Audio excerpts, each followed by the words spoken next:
Thank you very much. Because I'm a professional, as always, and not unmuting myself. So thanks everyone for sticking around. Um, so our formalities to get out of the way is we're just going to check in on whether anybody gets any joy or despair, or if they advanced a character arc to get acumen. And if you've got questions, dump them in chat. We'll keep an eye on it. And otherwise, we'll just chit chat for a little while, 20 minutes or so, and hang out. So, who thinks they advanced a character arc?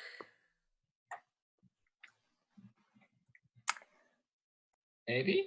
I think I got closer to acquiring the ritual. We got to the sodality, so you got to the sodality. So yeah, I think that's a no-brainer for you. Yeah. So that's an acumen. I think on Lucky and Alice's like form a bond and become even more best friends than best friends. Like you're saving each other left, right, and center. Like all about that stuff. Yeah. Yeah. So I mean, I think you should both advance on that. Yay. I think we're on our arc. We're at the part where we get 2 acumen per step, which I just want to mention for you, Sam. I'm going to double check it, but I think we're at 2 acumen each time. Nice. Wow. Yeah, we can check that. It's right here. This was the develop a bond arc. Yeah, let's flip through. Page 169. Perfect. Thank you.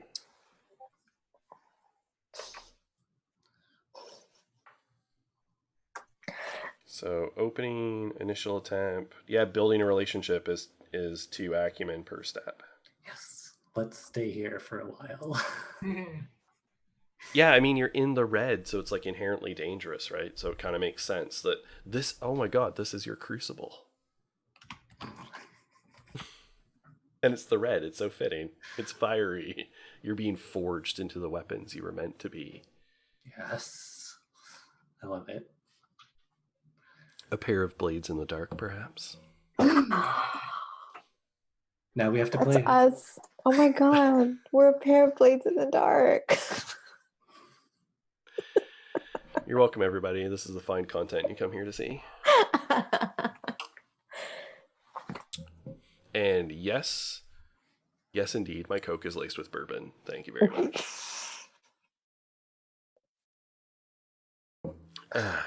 All right. Nox, I'm trying to refresh here. You had an idea what your character arc was, right? Oh, shit. Let me look here. Maybe. Develop a bond. Is develop a bond. Yes, that's right. Let's see. Did you start to develop a bond with? I mean, you initiated therapy between Lucky and Emma. Kitty. So cute. Cat. So I think because let's see what the opening is. Getting to know you. 1 acumen your reward. You learn what you can about the other character. So like normally it's like a pick a person. I don't know. Are you? Did you put yourself out there and get to know? I think you did get to know. Well, Emma Elizabeth. Alice showed me the whole damn picture show. Oh shit! Yes, absolutely. Yeah. So if you want to focus the arc on Alice in particular, then I think you achieved the first step. Can it just be everybody? Yeah, I think we could flavor it so that it's this group of individuals. Great. Okay. Three for 1. Getting to know you. So you can mark 1 acumen. There's a section for advancement on your spreadsheet, character advancement, and you can just mark the acumen there.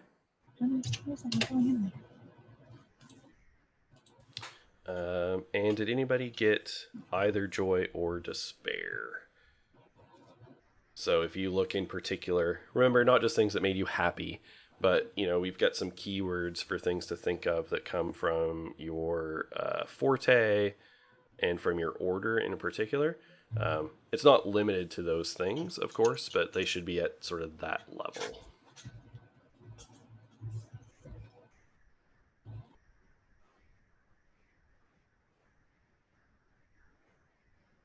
I think Capella definitely. Maybe.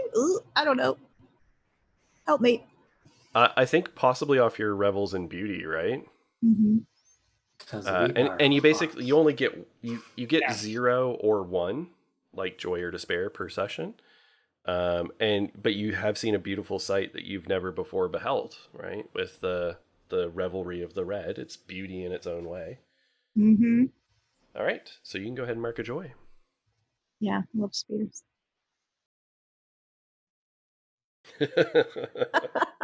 Corey calling me out like that.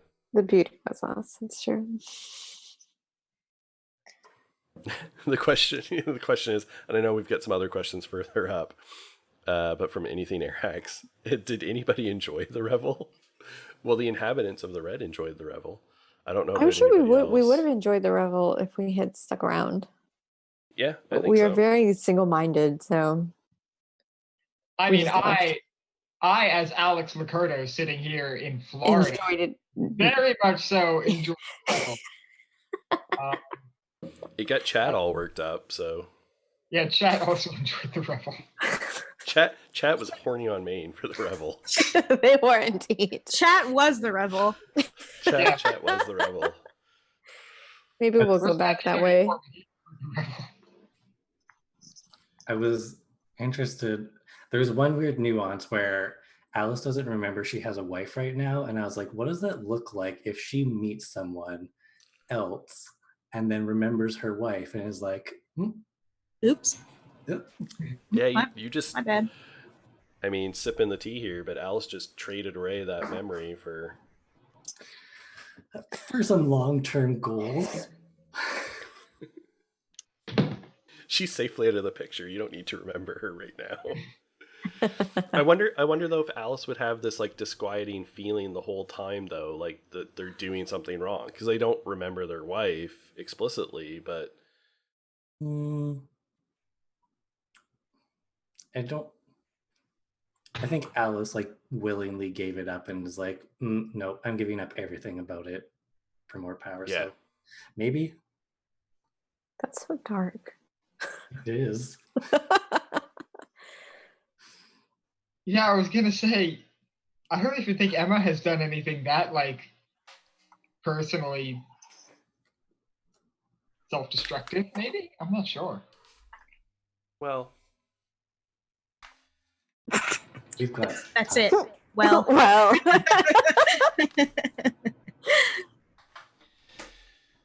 It's okay. Capella will fill the void.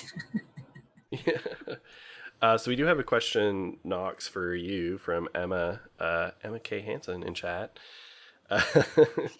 who we all know and love, with expressed with chin hands, wondering about your character inspiration. I think that Jesus. I think that question was facetious, but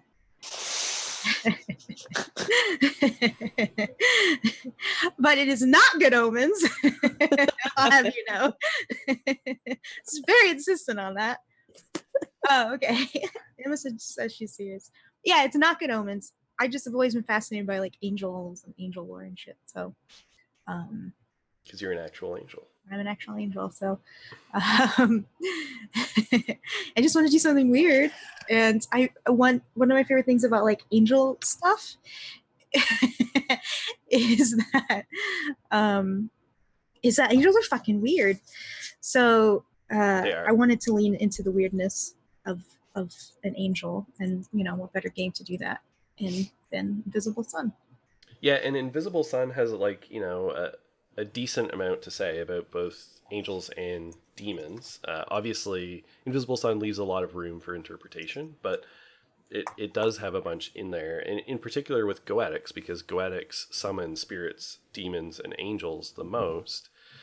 And there's some things in there like, to the uninitiated, they might assume that dealing with angels is safer and that versus say demons, and that angels are sort of like you're expecting like the glowing host, and they're nice, and they're like paladins, and they're friendly, and they'll just want to help you, and they're selfless. And it's like, nah, man. Like, sure, some of them are, and they generally want to do good and help people, but they like get their own shit to do, and they can be just as dangerous as demons. So, like, there's warrior angels, there's fallen angels, there's an angel that came up in Vizsla who's like an out and out anarchist. So, because the best way to safeguard and do good for the legacy is to teach people to be free and to maximize their freedom. So, yeah, angels are badass. And like we were chatting, right? Because like angels in mythology are like scary as shit. Mm-hmm. Yeah, that's why I wanted to be an angel. Yeah. Matthew wants to know how you like playing Invisible Sun. Yeah, Yeah. It was really fun. I've played in an off-stream game for a couple sessions before, where the theme of it was all like super wholesome, and the character there was based on the whole like Rabbit on the Moon fable, right. Because I'm a Sailor Moon junkie. So, so I've played a little bit before. I still don't know what the fuck I'm doing, but I had a lot of fun, and I'm really excited to come back next week, and I'm going to miss playing after that.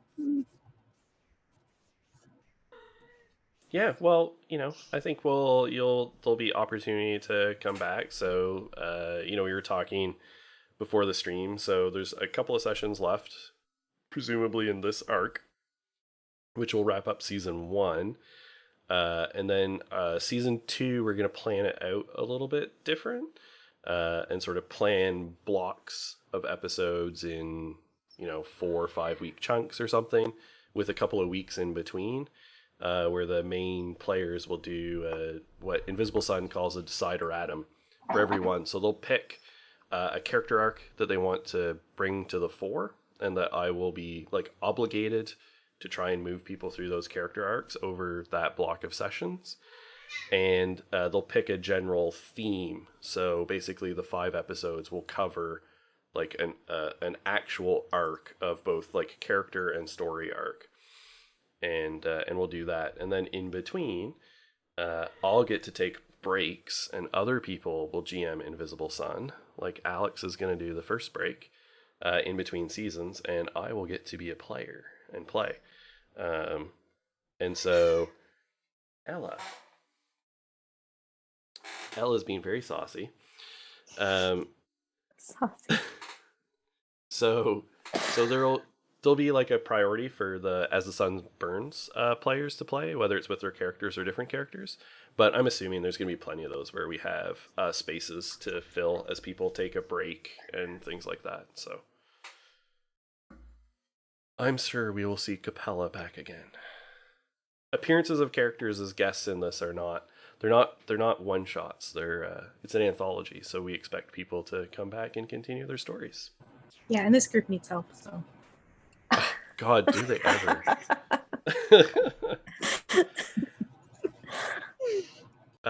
There's a question for Sam here. I'm just thinking the context. Oh, I think it's whether you have any additional thoughts and feelings on the fact of the demon gestating inside you. I mean, if it was actively doing anything other than like squirming around, maybe.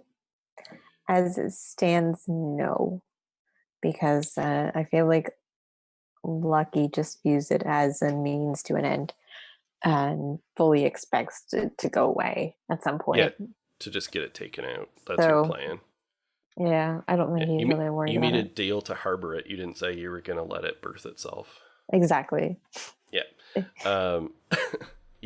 Yeah, we should talk about probably at some point that there might be some resist rolls to do, because Urgeborn do tend to like try and amplify the emotions in you that they feed off of, because demons feed off of emotions. Ooh. Okay, Yeah, cool. and not necessarily negative ones. Like they Yeah.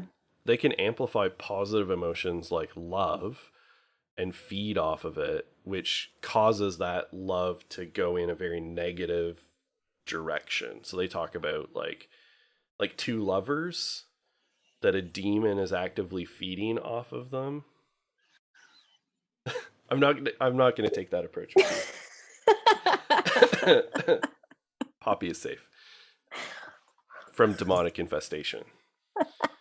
She would never forgive him for that. So Yeah, you've already got her having abandoned her rich family and hiding out with a bunch of what was it, Alex, that you called a bunch of washed up veterans?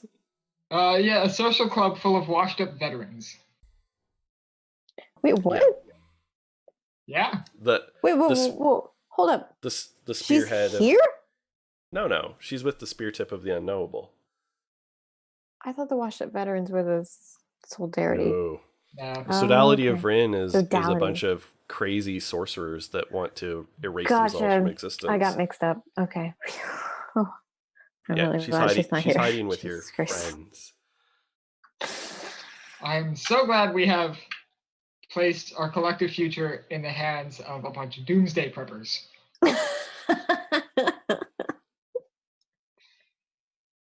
Yeah. Yeah. Let's see. I'm just trying to see what else we might have for questions in chat. Oh, Alex is so cute and doing her best. It's true. Oh, I had the question for me on whether I have any plans for the demon. Sort of. Invisible Sun encourages GMs to be very reactive. So I try as much as possible to take cues off of what players are bringing and interested in. Obviously, that demon's a thing, but it's more like I get some plans if Lucky doesn't do anything about it. Like if Lucky sort of goes months of just letting it gestate, things are probably not going to go super well. That is definitely an option. Yeah. He's not but super like, proactive. yeah, but if Lucky just goes back to, Saturnine and is like, oh, I'm going to hire a Goetic to take care of this little infestation, then it's just like getting your house, like calling the exterminator. I got a bad case of an Urgeborn. Can you take care of it? Just get an exorcism.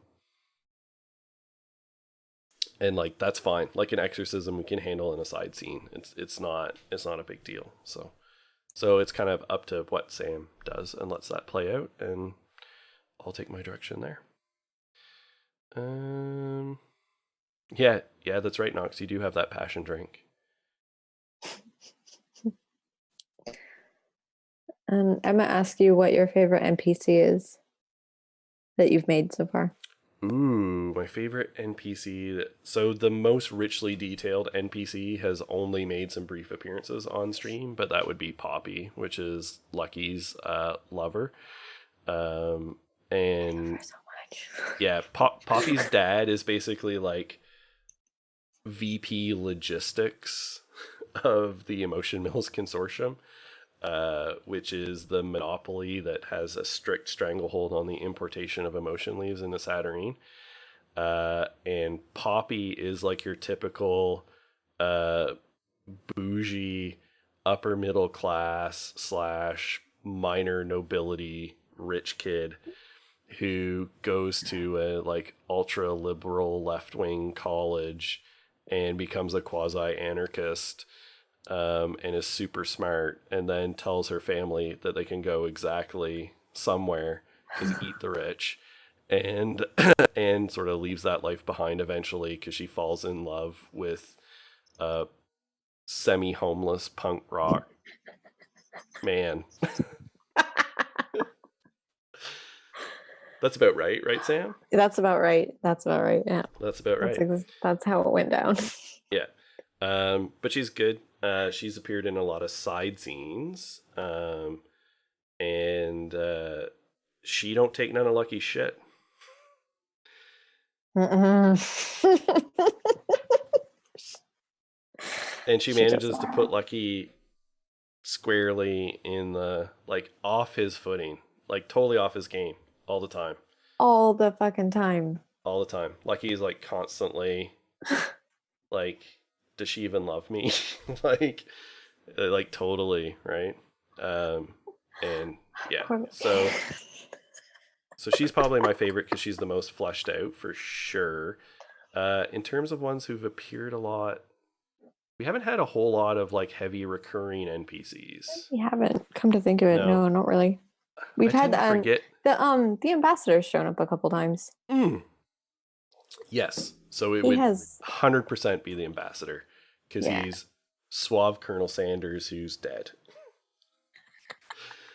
He's only Colonel Sanders in the sense that he always wears a white suit. He always wears a white suit. I think we joked once that he looks like David Bowie. So. And looks like David Bowie, yeah. I can't take too much credit for the ambassador because the ambassador is an NPC that is laid out a little bit in the books as an NPC. But all they say is that he's the ambassador of the Pale. He always wears a white suit, and he enjoys the pleasures of the living perhaps a little too much, and stays in Saturnine as much as possible. And like that's kind of the extent that he's sketched out in the books. And I just took that and ran with it, and he's like suave as fuck and flirts with everybody. And yeah, he shows up in the weirdest places and occasionally helps you guys. He does, yeah. He did help Lucky at one point when he warned him about being followed and told him to leave. That's right. Yeah, you met him at a public place and he was like, "We're being watched." Yeah. I have to go. I can't be a part of this. So, yeah. Corey, are you dragging me in chat saying that the ambassador is creepy? I thought he was like suspicious. I don't know. I mean, the wrong person, he flirts pretty heavily with Lucky, so I mean that's semi-suspicious. That's absolutely suspicious. But we've established in the story that Lucky is attractive to everybody. Yeah. Well, not literally everybody, but... Not literally everybody, but a lot of people. Not Emma. He puts out vibes that cross orientations and preferences. Let's put it that way. Puts down vibes. He does. All right. All right, so we're caught up in chat. Did anyone else have any joy and despair that you thought of for your characters?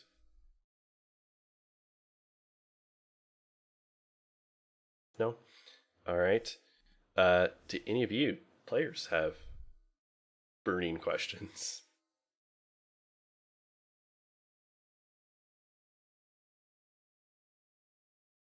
Sam, that looks like the face of somebody who has a burning question. No, this is the face of somebody who is probably a little drunk and tired. Yeah. I got nothing. Yeah. Okay, so I feel like this is a really dumb question to ask, but what actual order is Capella? Because I've got no fucking idea. Apostate. Okay. Mm-hmm. Yeah. So doesn't have an order. Which I love when I hear about other apostates, like Anders apostate, because I'm always like, yeah, apostate. But then I remember that apostates don't work together and don't necessarily like join up because it goes against our whole individualistic streak. Yeah, well, I mean, Nox and I chatted about her idea, and like since it was an angel, sort of felt like, hey, that's like super unusual. Like Vizsla are almost all human. There's a few like Elderbryn and like a few other things, but predominantly human. Especially the orders, and so it not so much an apostate from the sense of like excommunicated from the invisible church and like or kicked out of an order or something, but just being like a self-taught, self-directed sort of person. I think that was sort of the idea, right, Nox?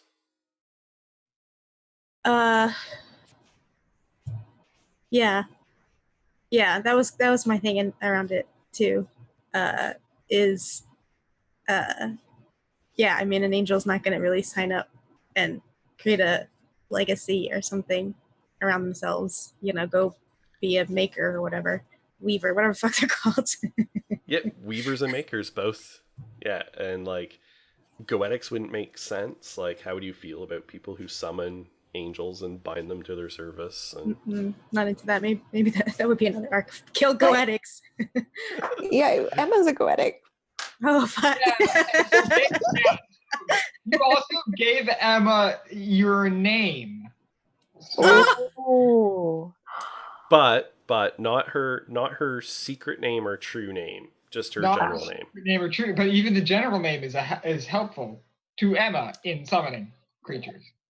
Well, it is, except when you summon a particular thing, it's harder, right? Like if you just summon a generic angel, it's easier than summoning a specific angel. Yeah. I also don't know whether Capella should necessarily be summonable. Like she's an angel, but she's like something funny is going on, right? Yeah. Depending on how the rest of this plays out with the whole, what is it, virtuous compel? Depending on how that pans out, Emma might give it a shot. Just for spite. Yeah, that would be fun. Yeah, I mean, we could literally play it out in a scene on what might happen. I mean, Emma Elizabeth's not quite so powerful. The other thing is it's always hard with a PC to like translate it to levels, right? So I'd have to do a lot of work behind the scenes to figure out exactly how it would work, but you might not be powerful enough to like, bind her to, something or You're trying to bind me.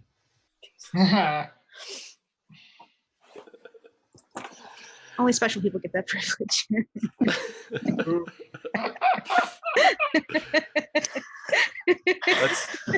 that's in line with tonight's episode.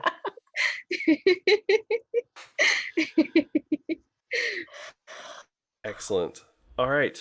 Well, we're pushing super late, so it's probably a good point for us to sign off since we don't have any other burning questions, and chat's just going to devolve into discussions of power dynamics. So I think we'll sign off there. I do upload these to YouTube, so